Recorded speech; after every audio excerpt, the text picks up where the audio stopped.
Nyanza barapfa.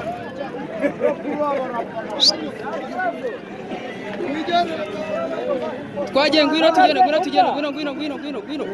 Yamagaza hano kuri Orizo.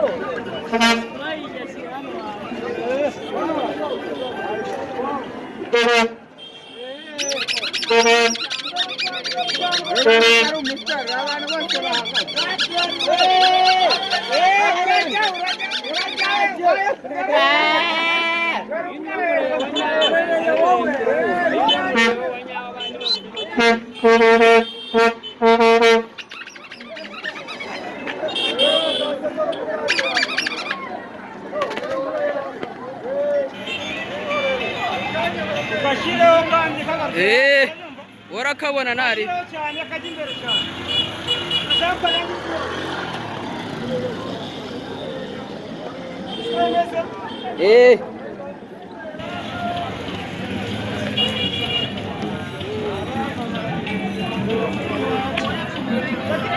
sinkokingiriza mwana nzira sawo guhuri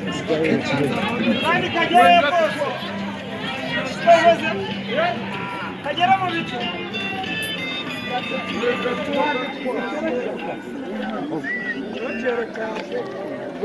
yani